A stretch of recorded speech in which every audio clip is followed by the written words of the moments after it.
Hi, it's Charlie giving you Monday's video. I hope you're very well. I'm away this coming Friday and also away on Monday as well, so no videos from me, but you probably might get ones from Kim, I don't know. The video today, I'm just going to cover off, because I'm not doing a video the early part of next week, I know Kim will be, but the topic is what do you do around the EU referendum as far as trading is concerned. I was interviewed for the Financial Times last week, and I think it's going to be in one day this week, in an article this week. And they were asking just that. What do you do when you around the whole EU referendum, and what sort of positions are you going to have? And I think a lot of the time traders have to be reminded that cash is a position, and so there is absolutely nothing wrong with just being in cash on the 23rd and going into the 24th. I think that's a wise decision, a wise thing to do. If you've got an automated system running, then probably best to switch it off over the period as well.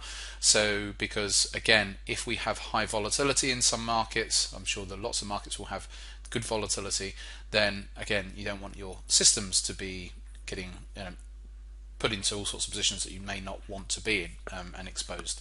So yes, nothing wrong with being in cash. Obviously the downside to being in cash is that if there's a big move, then you could miss out on it, but there could just be these big swings. So anyway, the only thing I'm going to look at the moment is the dollar index here today, and the dollar index keeps coming down. If I can bring the pen up to, this is a weekly chart by the way, to this zone, around the 93 area, and it's come down again late last week, and then it had a rally at the end of last week, and so it's probing this zone. It's a good area of support, but is it about to break the support? It keeps on probing and coming back down to it.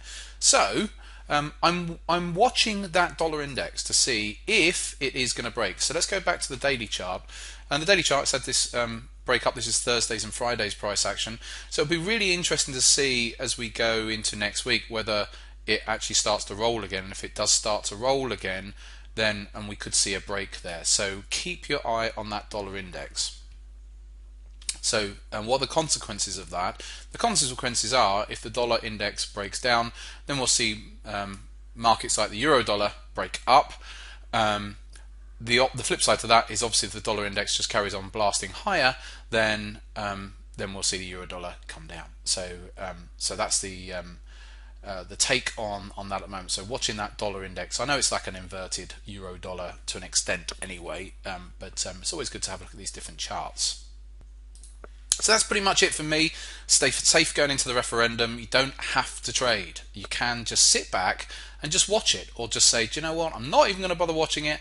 I'll just come back to it maybe on the Friday or the following Monday, and there'll still be plenty of trading opportunities on the back of that without having to try and trade through it. I'll leave that with you. Have a great time over the next week or so. Back in touch in a week on Friday.